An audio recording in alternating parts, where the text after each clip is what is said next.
ابتدا میں تلاوت کیا گیا۔ قبل اس کے کہ میں ان آیات کے حوالے سے کچھ بات عرض کروں، جب بھی قرآن مجید کی کسی آیت کریمہ کا ترجمہ اور اس کی تفسیر پڑھی جاتی ہے تو سب سے پہلے سیاق اور سباق کو دیکھا جاتا ہے۔ سیاق و سباق کا مطلب یہ ہے کہ اس آیت سے پہلی 5، 6، 7 آیات میں کیا حکم ہے اور بعد والی 5 سے 6 آیات میں کیا حکم ہے۔ جب ہم اس آیت مقدسہ جس پر میں کچھ گزارشات پیش کرنا چاہتا ہوں، اس کے سیاق و سباق کو دیکھیں تو اس آیت کی پہلی آیتوں میں بھی اور بعد والی آیتوں میں بھی نبی کریم صلی اللہ علیہ وسلم کی تمام ازواج مطہرات کا ذکر ہے۔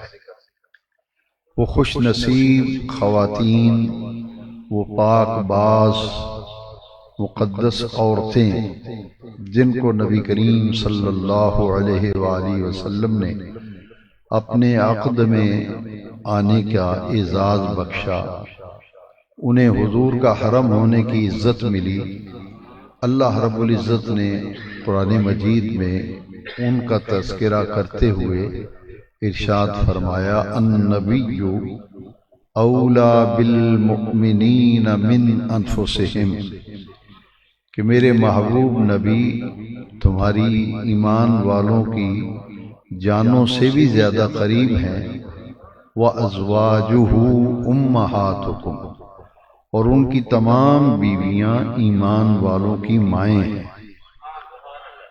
عربی میں بیوی کو زوجہ کہتے ہیں اور زوجہ کی جمع ہے ازواج۔ النبی اولا بالمؤمنین من انفسہم وازواجہ امہاتہم، کہ میرے محبوب کی تمام بیویاں ایمان والوں کی مائیں ہیں اور میرے محبوب نبی ایمان والوں کی جانوں سے بھی زیادہ قریب ہے۔ رب کریم نے جب اپنی بات کی تو فرمایا، نحن اقرب الیہ من حبل الورید، میں ہر انسان کی شاہ رگ سے بھی زیادہ قریب ہوں۔ اللہ کریم شاہ رگ سے بھی زیادہ قریب ہے، اور نبی کریم علیہ السلام کے بارے میں قرآن پاک میں فرمایا کہ میرے پیارے نبی کریم صلی اللہ علیہ وسلم ایمان والوں کی جانوں سے بھی زیادہ قریب ہیں، اور ان کے عقد میں جتنی مقدس بیویاں آئیں فرمایا وہ ایمان والوں کی مائیں ہیں۔ اس لیے حضور کی کسی بھی زوجہ مکرمہ و محترمہ کا نام جب آتا ہے تو ساتھ ام المومنین کا لفظ بولا جاتا ہے، ایمان والوں کی ماں۔ ام المومنین اور ام کی جمع ہے امہات، مائیں۔ آج چونکہ دن گزر گیا 17 رمضان المبارک، یہ ام المومنین حضرت عائشہ صدیقہ رضی اللہ تعالی عنہا کا یوم وصال تھا۔ یہ حضور کی وہ زوجہ مکرمہ و محترمہ ہیں جن پر منافقین نے تہمت لگائی اور اس سازش کا سارا جال بنا تھا ابن ابی منافق جو رئیس المنافقین تھا۔ اس نے ایک سازش تیار کی تھی اور ام المومنین حضرت عائشہ صدیقہ رضی اللہ تعالیٰ عنہ پر معاذ اللہ تہمت لگائی، تو اللہ رب العزت نے قرآن مجید میں سورہ نور کے اندر 18 آیتیں جو ہیں وہ حضرت عائشہ صدیقہ کی طہارت، ان کی پاک دامنی اور ان کے تقدس پر گواہیاں عرش والے رب نے دیں، اور ایک آیت اگر آ جاتی تو وہ بھی ایمان والوں کے لیے قرآن کی نص بن کے کافی ہو جاتی، لیکن بے نیاز رب کو اپنے محبوب کی بیویوں کی عزت اتنی پیاری ہے کہ عرش والے رب نے 18 آیتیں نازل فرمائی۔ اور اللہ کریم نے اس سازش کو جن لفظوں سے بیان فرمایا وہ 2 آیتیں قابل غور ہیں۔ ھذا بہتان عظیم، یہ بہت بڑا بہتان ہے جو حضرت عائشہ صدیقہ پہ لگایا ہے۔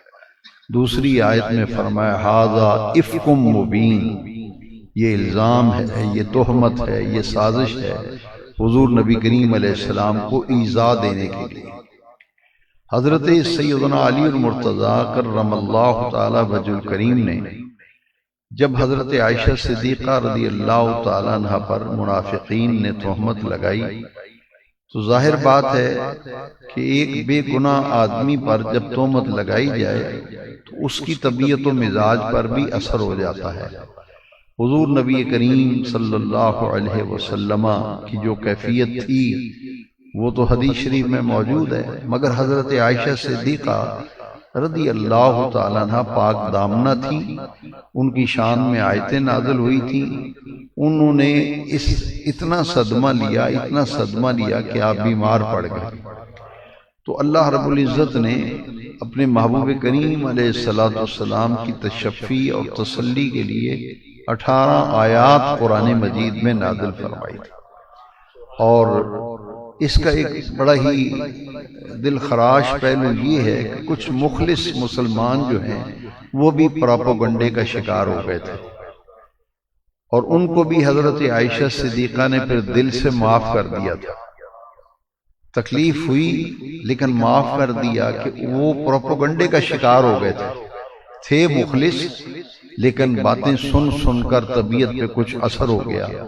تو قرآن مجید میں اللہ تبارک و تعالی نے ان کو بھی معافی دینے کا، جب حضرت عائشہ صدیقہ رضی اللہ تعالیٰ عنہ نے انہیں معاف کر دیا تو رب ذوالجلال نے بھی ان کی اس فروگزاشت کو، اللہ تعالیٰ نے بھی ان کی معافی تلافی فرما دی۔ تو یہ ذہن میں رکھیں کہ ہر شخصیت کو جب پرکھا جائے گا اس کے بارے میں اور آپ فیصلہ نہیں کر سکتے۔ موجودہ دور میں جو خرابی پڑی ہے نا کہ ان ہستیوں کے بارے میں ہم رائے دیتے ہیں، سیدہ کائنات کے بارے میں بھی رائے دی تو خرابی پڑی۔ تو بھئی ہم کون ہوتے ہیں رائے دینے والے؟ ہم کون ہیں ان کے بارے میں ہم بحث کریں گے یا فیصلے ہم کریں گے جن کے فیصلے عرش والے رب نے قرآن میں کر دیے۔ موجودہ دور میں اگر بچنا چاہتے ہیں، اپنا ایمان بچانا چاہتے ہیں تو اپنے دل پہ آج لکھ کے لے جاؤ، ان کے بارے میں ہم کوئی کومنٹس نہیں کر سکتے، ان کے بارے میں ہم کوئی رائے نہیں دے سکتے۔ کیوں؟ ان کے بارے میں رائے تو عرش والے رب نے قرآن میں نازل کر دی۔ جب رب نے نازل کی ہیں تو میں اور آپ خطا اور بے خطا کے فیصلے میں اور آپ کریں گے، ہم فیصلے کریں گے۔ یہ سیاق و سباق بتا رہا ہے، کیونکہ میں نے 2-3 بڑے اہم مقام ہیں جو آج عرض کرنے، اس لیے میں اسی پر اکتفا کر کے ڈائریکٹ اور براہ راست وہ آیت پڑھتا ہوں جس کے لیے میں نے یہ تمہید باندھی ہے۔ بھئی حضور کی بیویوں کے بارے میں آپ فیصلے کریں گے یا ہم فیصلے کریں گے؟ فیصلہ تو عرش والے رب نے قرآن میں کر دیا، اور وہ سن لے کیا فیصلہ کیا ہے۔ انما یرید اللہ لیذہب عنکم الرجس اہل البیت، اے نبی کے گھر والو، اللہ نے ارادہ فرمایا ہے تم سے ہر قسم کی آلودگی، آلائش اور نجاست دور کرنے کا اللہ نے ارادہ فرمایا ہے۔ وَيُطَهِّرَكُمْ تَطْهِيرًا، اور تمہیں ایسا پاک کرنے کا ارادہ عرش والے رب نے کیا ہے جیسا پاک کرنے کا حق ہوتا۔ بات ختم ہو گئی کہ جن کو اللہ پاک کر دے، جن کو اور ہر قسم کی نجاست، آلودگی، آلائش دور کر دے، ان کے بارے میں پھر ہم سگریٹ پی کے، چائے کے کش لگا کے ان کے بارے میں ہم تو فیصلے کریں گے۔ فیصلہ تو عرش والے رب نے 22ویں پارے میں کر دیا۔ اور پھر آیت کریمہ گزری، یا نساء النبی لستن کاحد من النساء، میرے بیٹوں اور بزرگوں اور بھائیوں، قرآن کی اس آیت کے بعد کوئی گنجائش نہیں رہ جاتی۔ پھر بد نصیبی کہہ لیں، بدبختی کہہ لیں کہ کومنٹس کر رہا ہے حضور کی ازواج پہ، تقریریں ہو رہی ہیں، بحثیں ہو رہی ہیں۔ قرآن کہہ رہا ہے اے نبی کی بیویوں، لستن کاحد من النساء، تم عورتوں میں سے دوسری عورتوں کی طرح نہیں ہو۔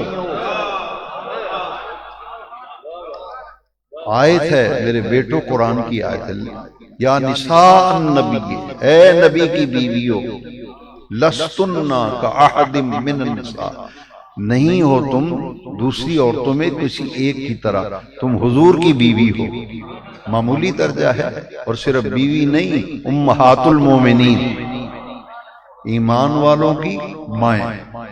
11 ازواج مطہرات ہیں، ان میں سے 2 ازواج ایسی ہیں جن کا رمضان شریف میں وصال ہوا ہے۔ ام المومنین حضرت خدیجۃ الکبریٰ رضی اللہ تعالیٰ، حضور کی ساری اولاد سوائے ایک صاحبزادے کے، حضرت عبداللہ حضور کے جو صاحبزادے تھے وہ ام المومنین حضرت ماریہ قبطیہ کے بطن سے تھے، اور باقی حضور کی ساری اولاد جو ہے وہ حضرت خدیجۃ الکبریٰ کے بطن اطہر سے۔ ایک تو یہ مسئلہ آج کی منزل میں گزرا۔ دوسرا، کچھ لوگ، ظاہر بات ہے کہ ہر طرح کے لوگ دنیا میں موجود ہیں، اور وہ بڑا بڑھ چڑھ کر کہتے ہیں کہ حضور کی بیٹی تو ایک تھی، 4 بیٹیاں نہیں تھی حضور کی، اس پر بڑی لے دے کرتے ہیں، بڑی بحث کرتے ہیں۔ آج کی منزل میں جو آیت کریمہ گزری وہ ذرا غور سے سن لیں، ہمیشہ ہمیشہ کے لیے اس مسئلے پہ آپ کو کسی دلیل کی ضرورت نہیں پڑے گی۔ میں دلیل اللہ کے قرآن سے لا رہا ہوں، میں دلیل اللہ کے قرآن سے لا رہا ہوں۔ عربی میں ایک بیٹی ہو تو بنت کا لفظ آتا ہے، بنت کا معنی بیٹی، اور بنات جمع کا صیغہ ہے بیٹیاں، بنات جمع کا صیغہ ہے۔ اب آئے سنیں ذرا، یا ایھا النبی قل لازواجک و بناتک و نساء المؤمنین،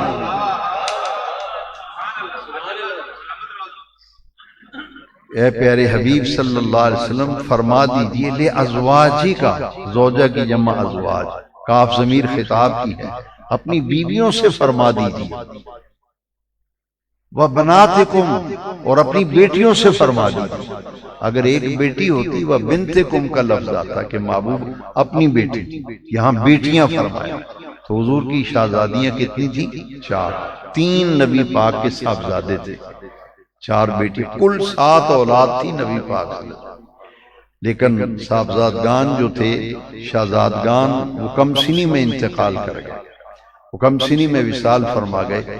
4 صاحبزادیاں نبی کریم علیہ السلام کی، چاروں کے حضور نے عقد کیے، صاحب اولاد ہوئی، اور ان میں سے سب سے چھوٹی بیٹی صاحبزادی حضرت سیدہ عالم خاتون جنت، مخدومہ کائنات، سیدہ زہرا پاک سلام اللہ علیہا، یہ وہ شہزادی ہیں جن کو حضور نے اپنے جگر کا ٹکڑا قرار دیا، اور جن کو حضور نے فرمایا یہ جنت کی تمام عورتوں کی سردار ہے، اور جن کے متعلق حضور نے فرمایا جس نے میری بیٹی زہرا کو اذیت دی اس نے مجھے اذیت دی، جس نے مجھے اذیت دی اس نے اللہ کو اذیت دی۔ تو یہ خاص مقام ہے۔ یہ کہنے کا مطلب صرف میرا یہ ہے کہ جس کے متعلق، مختصر بات آج کروں گا، جس کے متعلق عرش والے رب نے جو قرآن میں فرمایا، اور جس کے بارے میں جو مدینے والے کا فرمان ہے، ہمارا اس پر ایمان ہے۔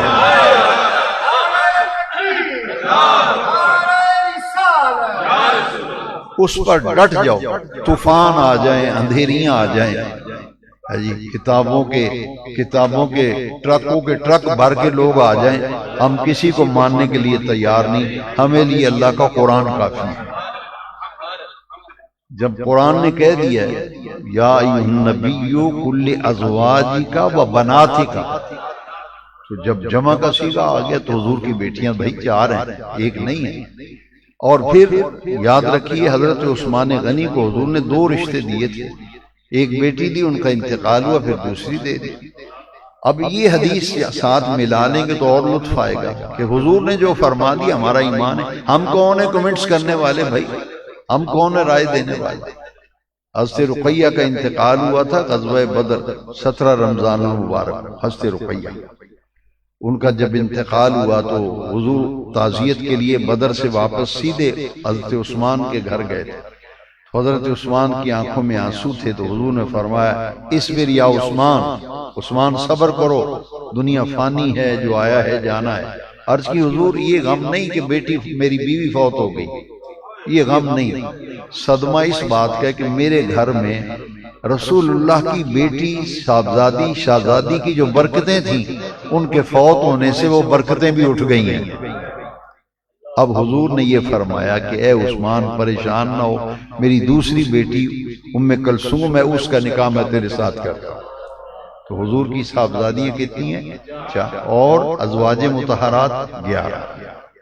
ازواج کے بارے میں بھی آیت آ گئی اور بنات کے بارے میں بھی، لہذا نو کومنٹس، کوئی کومنٹس وغیرہ نہ، ہم سننے کے لیے تیار نہیں ہیں، ہمارے لیے اللہ کا قرآن کافی ہے۔ اور کسی بیوی کے متعلق یاد رکھنا، تقابل نہیں کرنا، مقابلہ نہیں کرنا، بس جس کے متعلق سرکار نے جو فرما دیا اس پر اپنا ایمان رکھ کے مضبوط ہو جاؤ، ادھر ادھر کی باتوں افواہوں اور چکر میں نہ آؤ، قرآن سیکھو، قرآن پڑھو، قرآن سمجھو، پھر سمجھ آئے گی کہ صحیح راستہ کون سا ہے۔ یہ حضور کی ازواج مطہرات کے بارے میں۔ حضرت عمر کی بیٹی جو تھیں حضرت حفصہ رضی اللہ تعالیٰ عنہ حضور کے نکاح میں تھی، صدیق اکبر کی بیٹی حضرت عائشہ حضور کے نکاح میں تھی۔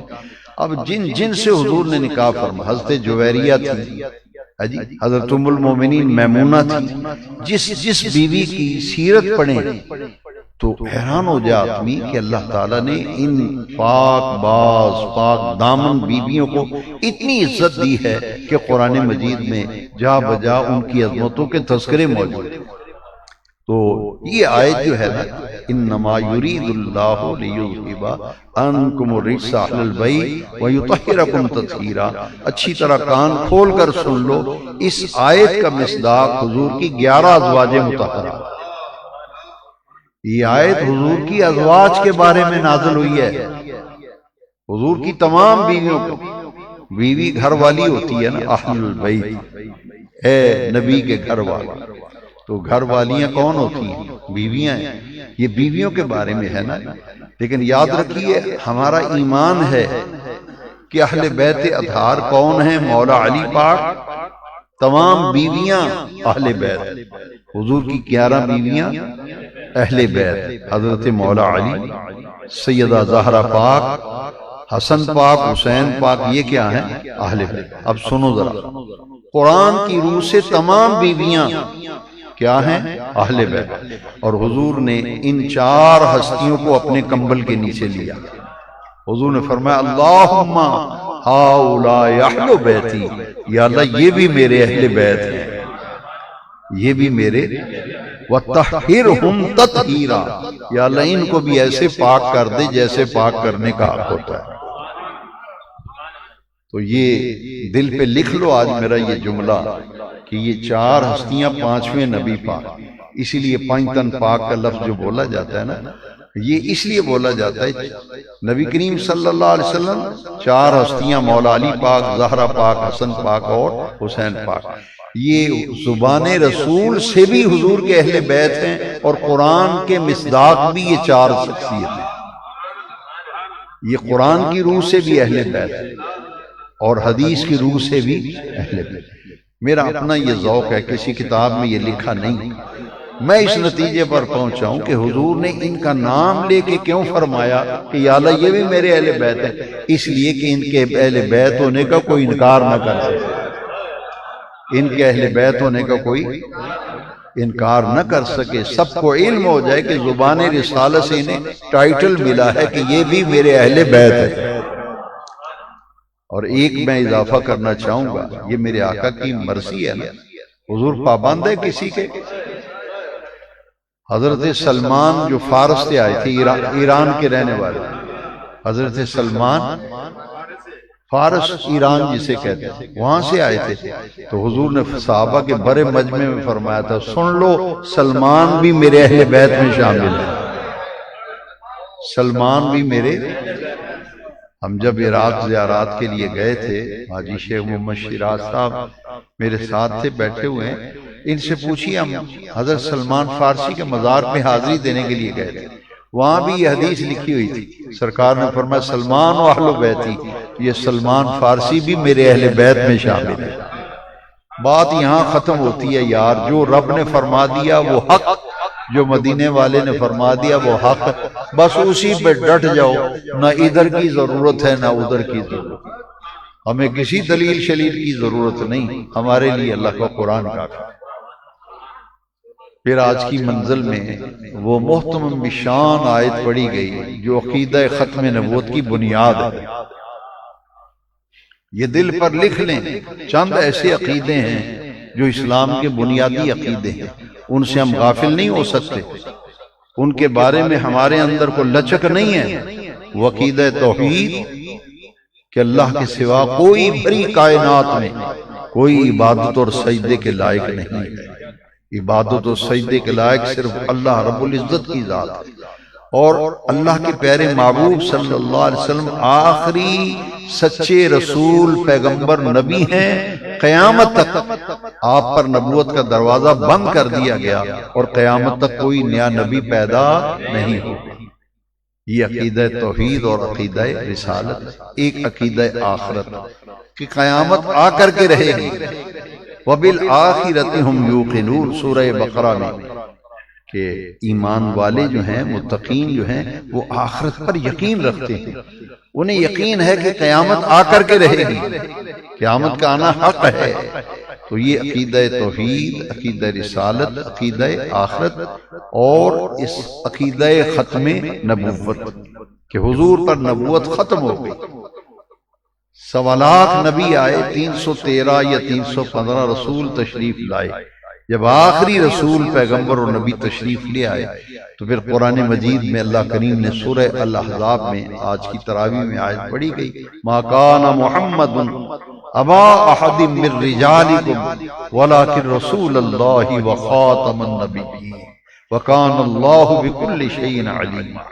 حضور تم مردوں میں سے کسی کے باپ نہیں، ولکن رسول، لیکن اللہ کے رسول ہیں، وہ خاتم النبیین، اور اللہ کے آخری نبی ہیں۔ اللہ کے کئی لوگ اس کا معنی کرتے ہیں نبیوں کی مہر، خاتم مہر کو بھی کہتے ہیں۔ تو ہمارے ایک بزرگ بڑی پیاری بات سمجھاتے تھے کہ ڈاکخانے جائیں نا تو کسی پہ پوسٹ مین سے پوچھ لیں، وہ جب ڈاک جو بند ہوتی ہے نا وہ تھیلے کے اندر، اس کے اوپر سیل لگتی ہے، ڈاک اندر ڈال کے اوپر سیل لگ جاتی، سیل لگا کے مور لگا دیتے ہیں، خط نہ باہروں اندر جا سکتا ہے نہ اندروں باہر آ سکتا ہے۔ تو ختم نبوت اگر مور مانا کیا جائے تو اس کا مطلب یہ ہے کہ حضور سیل ہیں ختم نبوت۔ اب ٹھپا لگ گیا ہے، اب اس کے اندر کوئی جا ہی نہیں سکتا، نبوت کا دروازہ حضور پہ بند ہو گیا۔ ایک تو یہ اختصار آج پیش نظر ہے، دو آیتیں دو حدیثیں کبھی نہ بھولنا۔ اس آیت کو خاتم النبیین کے معنی پہ تحریف کرتے ہیں قادیانی مرتد، وہ لوگوں کو گمراہ کرتے ہیں۔ فتنہ انکار ختم نبوت کی جڑ جو ہے یہ ختم نبوت، خاتم النبیین کے معنی کی تحریف جو ہے، یہ دروازہ کھولتے ہیں لوگ۔ لیکن اس کے لیے میں یہ عرض کروں گا کہ اگر خاتم النبیین کا معنی سیکھنا اور سمجھنا ہے تو ڈائریکٹ زبان رسالت سے سنو۔ خاتم النبیین کا معنی نبی پاک نے کیا کیا ہے؟ حضور نے فرمایا انا خاتم النبیین لا نبی بعدی، بات ختم ہو گئی۔ فرمایا میں آخری نبی ہوں، میرے بعد قیامت تک کوئی نیا نبی پیدا نہیں ہوگا۔ اچھا یہ گرامر پڑھی ہو تو پھر پتہ چلتا ہے لا نفی جنس کا ہے، لا نفی جنس، نبوت کی جنس کی نفی۔ یہ کہتے ہیں مرزا نبی ہے لیکن شریعت حضور کی ہے، اور یہ غیر تشریعی نبی ہے، شریعت حضور کی لے کے آیا کانا مرزا، یہ کہتے ہیں۔ تو جبکہ لا نفی جنس نے معنی یہ کر دیا کہ نبوت کی ہر جنس کی نبی، تشریع، غیر تشریع، ذلی، بروزی، کسی قسم کا کوئی نبی قیامت تک آ ہی نہیں سکتا، پیدا نہیں ہو سکتا، کیونکہ حضور آخری نبی ہیں۔ حضور نے فرمایا انا خاتم النبیین لا نبی بعدی، نبوت کی جنس کی حضور نے نفی فرمائی۔ اور ایک حدیث اور میں عرض کروں گا، اس حدیث کو توجہ سے سنیں، جتنی بھی غلط فہمیاں فتنہ انکار ختم نبوت قادیانیت جس طرح فتنہ پھیلاتی ہے اس کا ہر آدمی آپ خود جواب دے سکیں گے۔ اس حدیث کو اگر آپ نے اچھی طرح سے اس کی تفہیم آج حاصل کر لی، حضور نے فرمایا انا آخر الانبیاء وانتم آخر الامم، میں نبیوں میں سے آخری نبی ہوں، تم امتوں میں سے آخری امت ہو۔ حضور نبیوں میں سے آخری نبی، حضور کی امت تمام امتوں میں سے آخری، بات ختم ہو گئی۔ تو یہ عقیدہ ختم نبوت سورہ الاحزاب میں 22ویں پارے میں آج تلاوت کی گئی۔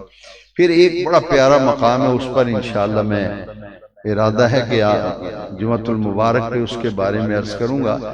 وہ آیت کریمہ جو ہے اتنی پیاری ہے کہ عظمت رسالت کو اپنے دل پر اگر نقش کرنا چاہتے ہیں تو اس آیت کے ایک ایک حرف کو پڑھ کر، ترجمہ سن کر، پھر غور کریں، پھر غور کریں، پھر غور کریں، حضور کی شان کا مزہ آ جائے گا۔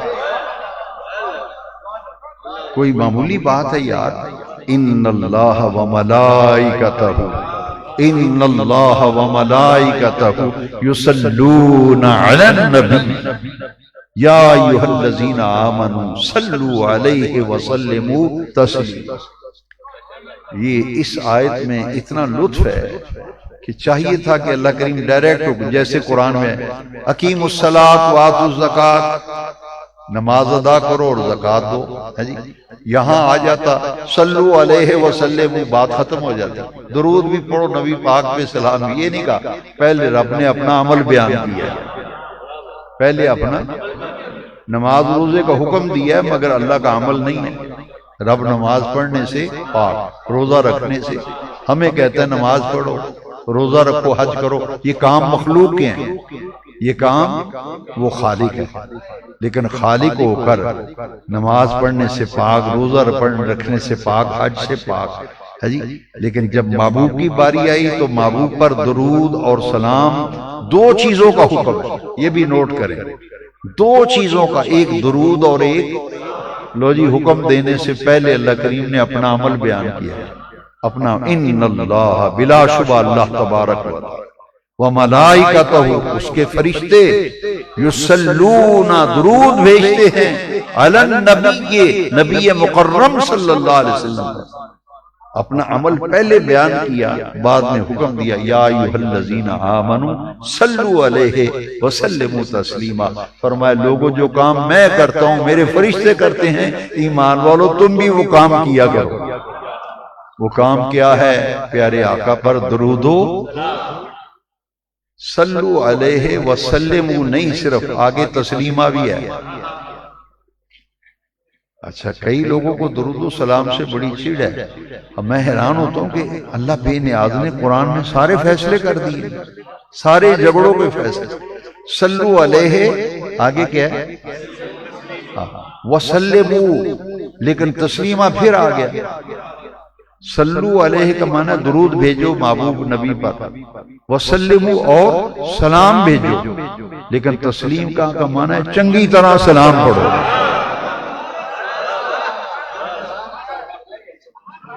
تسلیمہ، اچھی طرح خوب سلام عرض کرو، خوب سلام عرض کرو۔ تاکید تو دونوں کی ہے، درود کی بھی، سلام بھی، پر سلام دی بہت ہی تاکید ہے۔ سلام دی تاکید، سلام کیوں پڑھ دیو؟ کہ شکر رب نے کہا پڑھو۔ اچھا، پھر ایک اور لطف کی بات، نماز میں دونوں چیزیں ہیں یا نہیں؟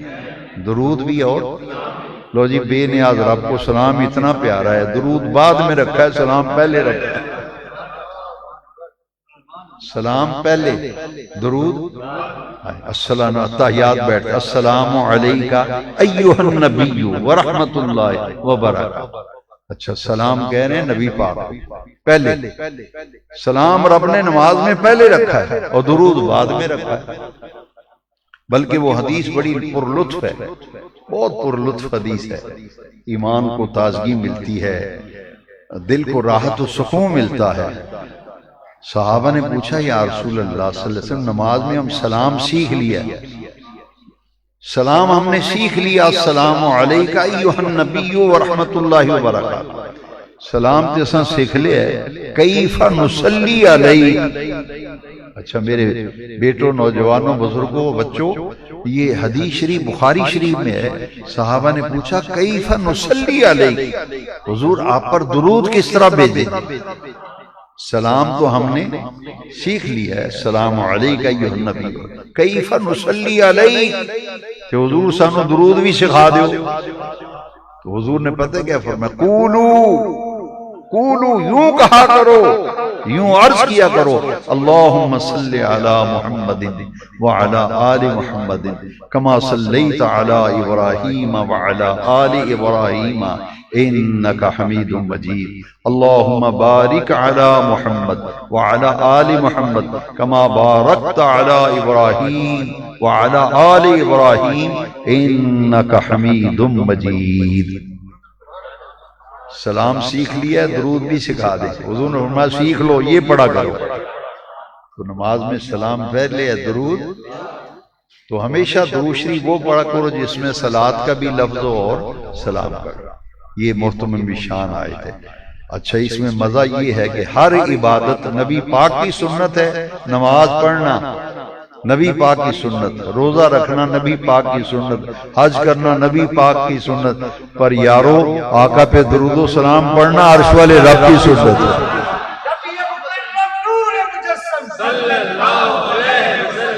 اور جب اللہ کی سنت اور حضور کی سنت دونوں سامنے آئے تو اللہ کی سنت کا درجہ حضور کی سنت سے بڑا ہے. اس لیے امام غزالی کے مزار پہ بھی گئے حاجی صاحب اور میں. امام غزالی نے لکھا ہے کہ ہر عبادت ظنی القبول ہے، پتہ نہیں قبول ہوئی ہے کہ نہیں، لیکن درود شریف قطعی القبول عبادت ہے. یہ ہو نہیں سکتا بندہ درود پڑھے اور قبول نہ ہو. ایک مقام اور ہے، وہ میرا بہت دل چاہتا ہے کہ اس پہ میں اگرچہ 5-7 منٹ زیادہ ہو جائیں گے لیکن بات بہت قیمتی ہے. صحابہ کرام کی حضور دعوت فرماتے تھے، دعوت کھانے کی دعوت. تو صحابہ کرام کھانا کھا لیتے، دعوت ختم ہو جاتی تو محبت میں بیٹھے رہتے، جاتے نہیں تھے گھروں کو. بھئی کھانا کھا لیا تو جاؤ گھروں کو، لیکن وہ محبت تھی نا، تو دل نہیں چاہتا تھا کہ حضور سے جدا ہوں. ان کا نماز میں زیارت کرتے تھے تو وہاں نہیں کرتے ہوں گے. جو صحابہ نماز میں کعبے سے منہ پھیر کے حضور کے چہرے کو دیکھتے رہتے تھے، ان کا کب دل کرتا تھا کہ اٹھ کے جائے. تو اللہ کریم نے پھر دیکھا کہ محبوب کی مصروفیات ہیں تو یہ تو جاتے ہی نہیں، پھر آیتیں نازل فرما دی. آج کی منزل میں قاری صاحب نے وہ آیتیں تلاوت کی ہیں کہ جب کھانا کھا لو نا، دعا ہو گئی ہے تو اب جاؤ گھروں کو، حضور کا بھی کچھ خیال کرو، آپ کی بھی کچھ مصروفیات ہیں. کچھ ایسے کام ہیں جو تمہارے بیٹھنے کی وجہ سے حضور نہیں کر پائے، پابند ہو گئے تمہارے. حضور کا بھی دل نہیں چاہتا کہ غلاموں کو ایسے چھوڑ کے چلا جائے، تو تم ہی خیال کرو. تو حضور کے آرام کا بھی خیال کیا کرو. اس میں باقاعدہ آج کی منزل میں 22ویں پارے میں وہ آیتیں تلاوت کی قاری صاحب نے. تو جب یہ حکم آ گیا پھر صحابہ کرام نے اپنے اوپر پابندی لگا دی کہ نہیں بھائی، اللہ کریم نے ہمیں آداب مصطفیٰ، آداب رسالت سکھائے ہیں. ٹھیک ہے محبت اپنی جگہ، محبت پیار اپنی جگہ، جانے کو دل نہیں چاہتا، لیکن حضور کا بھی تو خیال کرنا ہے کہ آپ نے آرام بھی فرمانا ہے، کچھ گھر کے کام کاج، کچھ مصروفیات، کچھ اپنا. وہ اس لیے پھر آیت نازل ہوگی. اس کے بعد صحابہ کا یہ طرز عمل ہو گیا کہ جب آتے تھے دعائے خیر ہو جاتی تھی کھانا کھانے کے بعد تو صحابہ اپنے اپنے گھروں کو واپس چلے جاتے. یہاں ضمناً ایک بات میں عرض کروں گا کہ اس کی تفسیر جب پڑھی میں نے، 5 تفسیروں میں نے پڑھا، یہی لکھا ہے 5 تفسیروں کہ بظاہر حضور کے بارے میں ہے نا آئے، لیکن یہ ہر شخص کے بارے میں حکم آ گیا. کوئی بندہ تمہیں اپنے گھر دعوت کے لیے بلاؤ تو اس کا بھی خیال کرو، اس کے اپنے بھی کام ہوں گے. ولیمے پہ بلائے، شادی پہ جاؤ تو یہ بھی دیکھو کہ اس کی مصروفیت ہے، اس کے مہمان بھی گھر آئے ہیں، وہ خود بھی مصروف ہوگا. تو وہاں بھی یہی حکم ہے کہ اب کسی کے ہاں جاؤ تو اس کی مصروفیات کا خیال رکھو. کہیں ایسا نہ ہو کہ اس نے دکان پہ جانا ہو، دفتر جانا ہو، ہاسپٹل جانا ہو بیگم کو لے کے، بچے کی دوائی لینے جانا ہو، سبزی لینے جانا ہو، تمہاری وجہ سے وہ بج کے بہ گئے بیچارہ. تو پھر حکم یہ آیا کہ تم دوسروں کا بھی خیال کرو. اگر محبوب کے بارے میں آیتیں نازل ہوئی ہیں تو علماء کرام اور ائمہ مساجد معلمین انہوں نے بچوں کو بھی پڑھانا ہے، نماز بھی پڑھانی ہے، جنازہ بھی پڑھانا ہے، ختم بھی پڑھانا ہے۔ ایسا جڑ کے نہ بیٹھ جاؤ کہ وہ پابند ہو کے تمہارے بیٹھ جائے۔ اسی طرح ایک دکاندار ہے، اس نے کہیں آرڈر دینا ہے یا کسی کام جانا ہے، پیمنٹ کرنی، بینک میں پیسے لینے ہیں، جانے ہیں، اگرائی کرنی ہے، وہ آپ کی وجہ سے وہ بیچارہ قید ہو کے بیٹھ گیا دکان پہ۔ بتاؤ کتنی پیاری تعلیم ہے قرآن، کیسے قرآن اصلاح کرتا ہے ہماری۔ بات ساری دوستوں عمل کیا، خرابیاں تب سے پڑی جب عمل اٹھ گیا، عمل اٹھ گیا۔ دل تو میرا چاہتا ہے، کیونکہ منزل ایسی پیاری ہوتی ہے کہ اتنی پیاری پیاری باتیں۔ ایک بات ضرور کروں گا کہ بیویوں کا اتنا مقام ہے کہ ایمان والوں کی مائیں، لیکن آج کی منزل میں اللہ نے حضور کی بیویوں کو دو حکم دیے ہیں۔ ایک نماز کے پابند رہنا ہے، حضور کی بیویوں سے کہا جا رہا ہے نماز نہ چھوڑنا، نماز کے بارے میں سستی و غفلت نہ کرنا، پابندی نماز کی، اور دوسرا مال کی زکوٰۃ دیتے رہنا۔ اتنا مقام کہ ایمان والوں کی مائیں توجہ دلائی ہے کہ بظاہر حضور کی بیویوں سے فرمایا جا رہا ہے، قیامت تک ایمان والی عورتوں کو کہا جا رہا ہے خیر چاہتی ہو تو دو چیزیں نہ چھوڑنا، دو چیزیں نہ چھوڑنا، نماز نہ چھوڑنا اور زیور کی زکوٰۃ دیتے رہنا۔ زکوٰۃ بھی دیتے رہنا اور نماز۔ اسلام میں سب سے بڑا عمل نماز ہے، اس سے بڑا تو عمل ہی کوئی نہیں۔ بلکہ بخاری کی یہ حدیث میں اکثر اس لیے سناتا ہوں، بھئی باقی کام اپنی جگہ ہے، نماز اپنی جگہ ہے۔ نماز اس کی کوئی رخصت نہیں۔ حضور نے فرمایا کہ ایمان اور کفر میں فرق کرنے والی شے نماز ہے۔ عرب کے اندر یہ بات ہے، گاڑی کے اندر مصلی پڑا ہوا ہے، ٹائم ہو گیا ہے، بریک لگا کے انہوں نے روڈ کے اوپر ہی مصلی بچھا کے نماز ضرور پڑھنی۔ ایک عربی تھا، وہ بہت اس کے دوسرے معاملات بڑے خراب تھے۔ میرے ایک دوست نے مجھے بتایا، میں نے اس سے پوچھا بھی تو نماز بھی پڑھنا ہے یا پیڑے کم بھی کرنا، چھڑدا نہیں؟ اس نے کہا نماز ہماری عبادت ہے، نماز ہماری یہ ہمارا شوق ہے، یہ ہمارا۔ انہوں نے کہا شوق بھی اللہ رسول دی مرضی دے مطابق کرنا، پھر گل بڑھنی۔ تو بھئی یہ جذبہ اپنے اندر پیدا ہو جائے، بھئی نماز فرض ہے، اس کی چھٹی نہیں، فوراً ٹائم ہو گیا وضو کرو نماز پڑھو، بس خلاص۔ نماز کے پابند بن جاؤ، گھروں میں نماز لاؤ، قرآن کی تلاوت لاؤ۔ اگر خیر چاہتے ہو، خیر اسی میں ہے، اس سے بڑی کیا بات میں کہہ سکتا ہوں۔ حدیث شریف میں آئے قیامت کے دن جب اعمال کا حساب و کتاب ہوگا، سب سے پہلے جس عمل کا حساب ہوگا وہ نماز کا عمل، وہ نماز کا عمل۔ باقی آج پردے کے احکام پڑھے گئے عورتوں کو، یا ایھا النبی قل لازواجک و بناتک و نساء المؤمنین یدنین علیہن من جلابیبہن، پردے کے احکام۔ اس پر میرا ارادہ انشاءاللہ نماز فجر کے درس میں اسلام میں جو پردے کے احکام آج کی منزل میں آئے ہیں، انشاءاللہ کل اس پہ میں فجر میں گفتگو کریں گے۔ اللہ میری اور آپ کی حاضری قبول فرمائے۔ الصلاۃ والسلام علیک یا سیدی یا رسول اللہ۔